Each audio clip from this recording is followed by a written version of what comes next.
안녕하세요. 30대 여성입니다. 아이는 없어요. 남편하고 저하고 나이 차이가 많이 나기도 하고, 둘 다 아이를 안 좋아해서 아이는 갖지 않기로 했거든요.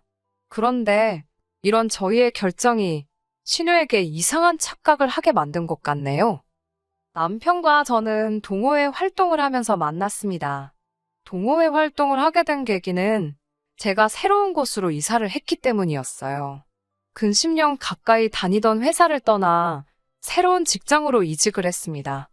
회사 자체만 놓고 보면 더 좋은 곳으로 가는 상황이었지만 사는 곳에서 1시간은 더 멀어지게 되었기에 이사를 하지 않을 수 없었습니다. 솔직히 새로운 동네로 이사를 올 때만 해도 큰 걱정은 없었고요. 하지만 사는 터전을 바꾼다는 게 생각보다 스트레스를 많이 받는 일이더군요. 게다가 새로 이직한 직장은 5시 퇴근에 야근도 없었습니다. 그렇다 보니 퇴근 이후 시간을 어떻게 하면 잘 쓸 수 있을지 고민이 되더라고요. 어떻게 하면 새로운 동네에 적응도 하면서 도움이 되는 취미를 가질 수 있을까? 그런 고민을 하다 찾게 된 것이 독서동호회 활동이었네요. 그리고 그 모임에 남편도 가입되어 있었고요. 동호회 회원 수가 많다고 해도 모이다 보면 맨날 나오는 사람만 나옵니다. 심심했던 저는 매주 얼굴을 비추게 되었고 남편도 꽤나 꾸준히 나오는 사람이었어요. 그러다 하루는 남편과 저 둘만 모이는 상황이 생겼습니다. 자연스레 독서보다는 대화를 많이 나누게 되었는데 7살이란 나이 차이에 비해 생각보다 말도 잘 통하고 서로의 직장도 멀지 않더라고요. 그날을 계기로 저희는 급속도로 가까워졌고 금세 연인 사이로 발전했습니다. 바보같이 들릴지도 모르지만 전 저와 남편이 운명이라고 믿었네요. 남편의 존재는 외로운 타지 생활에서 큰 위안이 되었습니다. 집안에서 가장 역할을 하며 무거운 짐을 지고 사는 기분이었는데 남편과 있을 때만큼은 그 짐을 내려놓을 수 있었거든요. 저에게는 불행한 가정사가 있었습니다. 제가 고등학생이 되던 해에 부모님께서 이혼을 하셨거든요. 두 분 중 어느 분이 더 큰 실수를 하셨는지는 모르지만 두 분 다 잘하신 것도 없습니다. 아버지는 가장으로서의 역할에 소홀하셨고 어머니는 엄마로서의 역할에 소홀하셨으니까요. 만약 두 분 중 한 분이라도 저희 남매를 진심으로 사랑하고 미안한 마음을 느꼈었다면 저희한테 이런 어려운 시절을 겪게 하진 않으셨을 테지요. 두 분이 이혼하시고 한 4년 동안은 어머니랑 살았습니다. 살았다고 쓰긴 했지만 솔직히 어머니 얼굴을 본 건 며칠 되지도 않는 것 같아요. 당시 어머니에게는 만나는 남자분이 계셨고 대부분의 시간을 그 집에서 보내시는 눈치였으니까요. 참고로 제 남동생은 저보다 10살이 어립니다. 그러니까 당시 제 나이는 17, 동생은 7살이었어요. 그 어느 때보다 어머니의 손길이 필요한 나이였는데 어머니는 철저하게 동생을 외면하셨지요. 저는 어머니가 저한테 소홀하셨다는 사실보다 동생을 그렇게 방치하셨다는 게 더 미웠고 그래서 지금도 어머니의 소식을 모릅니다. 알고 싶지도 않고 궁금하지도 않네요. 어쩌면 이런 기억 때문에 제가 아이를 갖기가 싫은 건지도 모르겠습니다. 아무튼 이후로 저는 남동생의 보호자로서 사는 순간이 많아져 갔습니다. 비록 아무리 제가 노력해도 어머니의 빈자리를 채울 수는 없었지만요. 그래도 다행이었던 건 운 좋게도 저는 20살이 되면서 바로 사회생활을 시작할 수 있었습니다. 그나마 좋았던 성적 때문인지 단순히 운이 좋아서였는지는 모르겠지만 모 중견기업에 고졸특채로 들어갈 수 있었거든요. 그렇게 사회생활을 시작하고 얼마 지나지 않아 저는 남동생을 데리고 어머니 집에서 나왔습니다. 경제적으로 약간이나마 숨통이 트이자마자 제가 한 일은 동생을 학원에 보내는 일이었어요. 동시에 저도 나름대로 숨구멍을 찾기 위해 조금씩 노력했어요. 일주일에 하루 이틀이긴 했지만 친구와 지인들을 만나 맥주도 한잔하고 가끔 영화 보고 짧은 시간이었지만 연애도 해보고 그러다 보니 솔직히 말해서 동생에게 예전처럼 신경 써주지 못하는 시간도 간혹 생기더라고요. 돌이켜 생각해보면 저도 나름대로 살려고 발악을 하던 시기였고 남동생도 나름대로 사춘기를 이겨내느라 고생을 많이 했던 시간이었네요. 남편은 이미 결혼 전에 이런 제 상황을 다 알고 있었습니다. 사귄 지 얼마 되지 않았을 때 제가 그냥 전부 다 털어놓았거든요. 솔직히 전에 만나던 사람에게는 이런 이야기를 하지 않았었어요. 굳이 제 약점을 드러낼 필요가 없다고 생각했으니까요. 그리고 나중에 제 사연을 알게 된 그 남자는 제가 자기를 고의적으로 속였다며 길길이 날뛰더군요. 과장 조금 보태서 아주 개거품을 물었습니다. 사기 연애라나 뭐라나. 그래서 지금 남편에게는 허심탄회하게 다 말해버렸네요. 다행히 남편은 크게 개의치 않는 눈치였습니다. 그렇다고 해서 힘들었겠네. 그래도 잘 컸네. 그런 어설픈 동정도 없었습니다. 그런 동정을 받는 건 언제 받아도 익숙해지지가 않더라고요. 하는 사람들이야 진심이라고 했지만 겪어보지도 않은 사람들이 뭘 알겠어요? 그런데 남편은 딱히 더 물어보지도 않고 말을 덧붙이지도 않고 그 점이 참 좋았네요. 지금 생각해보면 아마 그때부터 결혼을 한다면 남편과 해야겠다고 생각했던 것 같습니다. 믿을 만한 사람이라고 생각했어요. 또 남편 역시 아이를 원하지 않는다는 점도 마음에 들었지요. 그렇게 남편과 사귄 지 1년 만에 결혼하게 되었습니다. 그래도 제 나름대로 직장 생활하면서 모아둔 돈이 있었기에 맨몸으로 시집가야 할 상황은 아니었고요. 문제는 시댁에서는 제 가정 환경을 정확히 알지 못했습니다. 핑계 같지만 남편이 말하지 말자고 하더라고요. 자기는 자기 부모님을 믿지만 그래도 혹시 모르니까 라며 말을 아끼는 그에게 구태여 말하자고 우기고 싶지 않았어요. 깨름직하긴 했지만 제가 남편하고 결혼하는 거지 시부모님하고 하는 건 아니잖아요. 솔직히 변명이지요. 저도 시부모님이 반대하실까봐 두려웠습니다.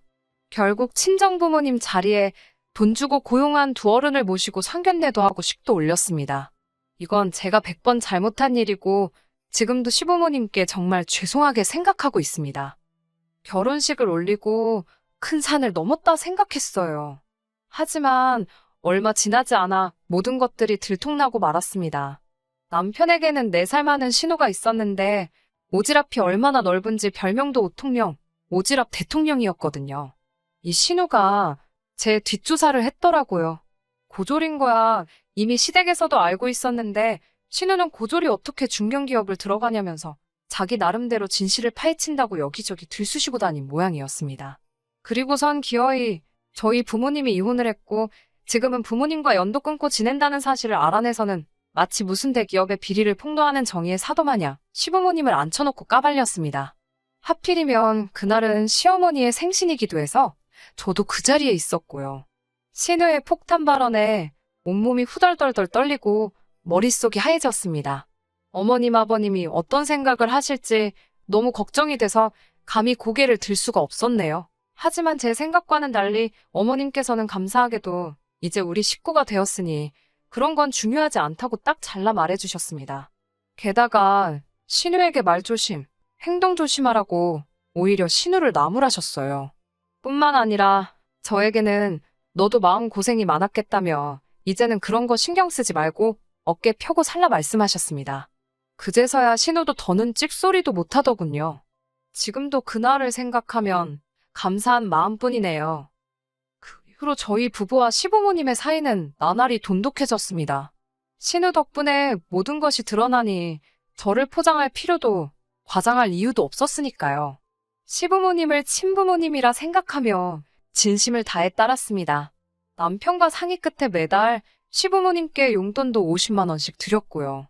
이런 제 모습을 보고 동생도 제가 좋은 집으로 시집을 간 것 같다며 기뻐하더군요. 하지만 저는 제 나름대로 동생에게 미안한 마음이었어요. 이제 갓 20살 넘은 애를 혼자 살라고 내버려둔 것 같아 죄책감도 들었고 동시에 어떻게든 혼자 살아보겠다고 아둥바둥하는 동생의 모습이 안쓰러웠고 저도 그 과정을 겪어봤으니 어떻게든 동생에게 도움을 주고 싶었습니다. 하지만 오히려 남동생은 절대 자기를 도와주지 말라며 제 손길을 거부하더군요. 괜히 누나 오해 산다고 자기는 저에게 짐이 되기 싫다면서요. 동생이 어려서부터 부모 없이 저랑 둘이 지내서인지 철이 빨리 들었거든요. 남편도 그런 사정을 알았기에 이따금씩 제가 알게 모르게 동생에게 용돈도 챙겨주고 밥도 사주고 부모복은 없어도 내가 형제복, 남편복은 있구나 싶었네요. 제가 결혼하고 1년쯤 지났을 무렵 동생은 군대를 갔습니다. 사실 저는 남동생을 어떻게든 대학에 가게 하고 싶었지만 동생이 학비 때문에 스트레스를 많이 받는 눈치였어요. 마음 같아선 제가 학비를 다 내주고 싶었지만 현실적으로 그건 어려운 이야기였기에 대학에 가라 강요할 수도 없었지요. 이후로 1년 8개월 만에 전역한 남동생은 충격적인 소식을 전해왔습니다. 전역을 한 달 남겨두고 저에게 말없이 휴가를 나왔었더군요. 그리고는 공무원 시험을 쳤답니다. 군대에서 짬짬이 공부를 했기에 자기 실력이나 확인해볼까 싶어 응시했다네요. 괜히 저한테 이야기하면 제가 자기보다 더 떨게 뻔해서 비밀로 했다고요. 그런데 그렇게 시험 삼아 본 시험을 떡하니 붙었다며 동생이 씩 웃어 보이는데 정말 너무너무 자랑스러웠습니다. 남동생이 군대에 있는 동안 종종 면회도 갔었고 휴가를 나왔을 땐 밥도 몇 번을 같이 먹고 동생에 대해서는 모르는 게 없다고 생각했는데 그런 꿍꿍이가 있었다는 건 조금도 눈치채지 못했었네요. 그런 동생을 보며 이번만큼은 동생에게 도움을 꼭 주고 싶었습니다. 저녁 이후로 당장은 저희 집에 머물고 있는 상황이었고 남편도 원하면 같이 살자고 했지만 동생은 한사코 이를 거부했어요. 신세지기도 싫다 했고 어차피 동생이 다니게 된 직장과 저희 집이 왕복 3시간이 넘게 걸릴 만큼 멀기도 했네요. 이제 곧 출근한다는 기쁨도 잠시 동생의 얼굴이 하루가 다르게 어두워져 갔습니다. 저에게 터놓고 말은 못하는 눈치였지만 전전긍긍하는 게 다 보이더라고요. 그런 동생을 보며 이번만큼은 동생에게 도움을 꼭 주고 싶었습니다. 제가 그래도 수입이 나쁘지 않았고 그간 시댁에 꾸준히 용돈을 드리고 있었던 것에 반해 친정에는 따로 용돈을 드린 일이 없었으니 이번만큼은 동생에게 도움을 줘도 괜찮겠다 싶었고요. 그렇다고 제 마음대로 혼자 결정할 수는 없었으니까 남편에게 이야기를 했어요. 남편 돈은 손대지 않고 제 적금으로 동생 보증금 정도는 도와주고 싶다고요.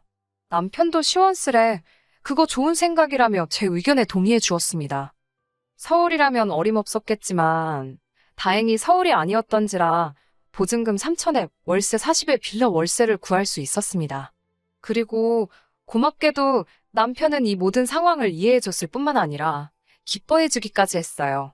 남동생도 저와 남편에게 정말 고맙다며 어떻게든 이 보증금은 꼭 갚겠다고 그러던걸요. 이후로 남편은 시부모님과 신우가 있는 자리에서 제 남동생이 군대에서 공무원 준비를 한 거며 합격까지 했다는 이야기를 마치 직접 보기라도 한 듯이 장황하게 설명을 하는데 어찌나 재미있고 뿌듯하던지요. 하지만 그쯤에서 멈췄으면 좋았을 텐데 남편은 그런 처남에게 제가 월세 보증금을 해줬다는 이야기까지 늘어놓았습니다.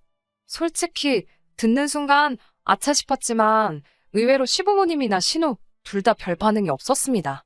마음 한구석이 찝찝했지만 이미 엎질러진 물이었지요. 그리고 얼마 전에 있었던 일입니다. 신우에게서 전화가 왔어요. 결혼 초에 신우가 제 뒷조사를 했던 일 때문에 솔직히 지금도 신우와 제 사이는 껄끄러운 편입니다. 괜히 신우한테 약점 잡히는 거 아닌가 싶어서 저도 모르게 말 한마디 한마디가 조심스러워졌고 그러다 보니 같이 있으면 왠지 불편하고 그렇더라고요.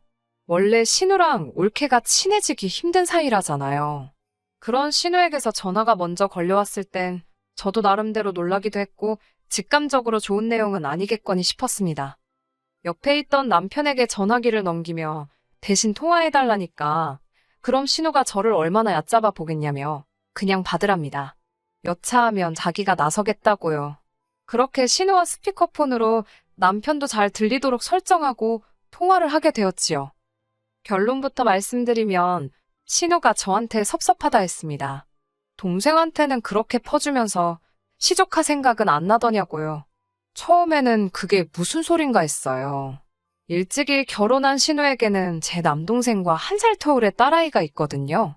솔직히 신우랑 저랑 사이도 안 좋고 하다 보니 명절이나 돼야 얼굴을 볼까 싶을 만큼 대면대면한 사이입니다.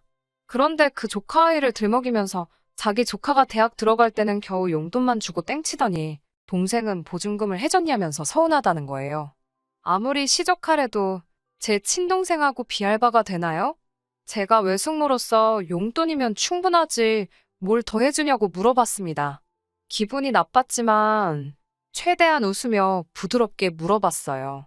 그러자 신우한다는 말이 가관이었습니다. 어차피 저희는 아이도 안 낳을 건데 그러면 결국 나이 들어서 자기 딸한테 의지하고 살게 되지 않겠냐입니다. 나중에 자기 딸한테 그래도 아쉬운 소리라도 하려면 지금부터 잘해야 되는 거 아니냐며 자기 딸이 다음 학기 즈음에서 교환학생으로 미국에 가고 싶어 하는데 돈 좀 보태달라더군요. 어처구니가 없어서 얼마를 말씀하시는 거냐니까 제 동생의 준 보증금만큼 달랍니다. 제가 어이가 없어서 못 들은 걸로 하겠다 했습니다. 그러자 신우가 잠깐만 기다리라더니 어머님을 바꿔주더라고요. 순간 너무 당황스러웠습니다. 남편도 옆에서 화가 많이 난 눈치였어요. 그런데 어머님 목소리가 나오니 남편 눈이 동그래지더라고요. 어머님께서도 저한테 어떻게 그럴 수가 있냐면서 서운하시답니다. 온 가족이 제 어두운 과거와 거짓말을 덮어주었는데 어떻게 너는 네 핏줄인 사람하고 아닌 사람으로 선을 긋냐고요. 동생하고 조카하고 나이대도 비슷한데 동생 어려운 건 신경 쓰이고 조카는 생각도 안 나더랍니다. 솔직히 신우가 돈 달라 소리했을 때는 진짜 개념 없네라고 생각만 했지 속이 상하거나 마음이 아프진 않았거든요. 그런데 생각지도 못하게 어머님이 조카를 챙기시면서 저를 나쁜 사람으로 만드시니 뭐라고 표현을 할 수가 없었습니다. 그래도 어머님만큼은 저를 이해해 주시고 진심으로 품어주시는 거라 생각했는데 배신감도 느껴지고 그런 제 마음은 아랑곳하지 않으시고 어머님께서는 제가 솔직히 예단이라고 해온 것 중에 뭐 변변한 거나 있었냐면서 이참에 시조카한테 한번 인심 크게 쓰고 다 묻고 가zap니다. 진정한 가족으로 거듭나면 저도 좋고 당신들도 좋고 다 좋아질 거라면서요. 왜인지 눈물이 자꾸 나오려고 하는 걸 억지로 누르면서 어머님께 어머님이 저를 그렇게 생각하고 계신지 몰랐다 했습니다. 그리고 아무리 그렇게 말씀하셔도 저는 시조카한테 그 큰 돈은 못 준다고 했습니다. 이번에 주면 두 번, 세 번도 끊임없이 달라고 하실 게 눈에 뻔하다고요. 그 밖에도 하고 싶은 말은 많았지만 제가 왜 변명하듯이 설명을 해야 하는지도 이해가 안 돼서 포기해버렸습니다. 제가 더 이상 아무 말도 안 하고 있으니 신우랑 시어머니 둘 다 지금 당신들 무시하는 거냐면서 안 되겠다고 제 남편한테 제가 어떤 애인지 당장이라도 말해줘야겠답니다. 하지만 이미 옆에서 다 듣고 있던 남편이 지금 둘이 뭐 하는 거냐고 조용히 따지더라고요. 생각지도 못한 남편 목소리가 들려서인지 갑자기 두 사람 다 조용해졌습니다. 얼마간의 침묵이 흐른 뒤 어머님께서는 남편에게 이 배알도 없는 녀석이라면서 집사람 단속도 못하냐고 걔가 번 돈도 네 돈이나 마찬가지인데 그걸 왜 남한테 퍼주게 내버려 두냐입니다. 이쯤 되니까 남편이나 저나 화를 참지 못했어요. 남편은 어머님께 정말 실망이라면서 이렇게 경우 없으신 분인지도 모르고 자랑스러워했다며 다시는 보지 말자고 소리를 지르더라고요. 그러자 어머님께선 너랑 나랑 왜 싸우냐고 네 마누라가 문젠데라며 가서 보증금 찾아다 네 조카부터 챙기랍니다.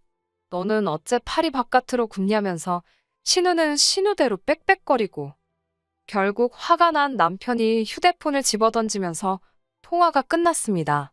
남편은 자기 머리를 쥐어뜯으면서 저에게 정말 미안하답니다. 이런 사람들일 거라곤 상상도 못했다며 그전에도 저를 괴롭힌 적이 있냐고 자기가 정말 미안하다며 사과를 하더라고요.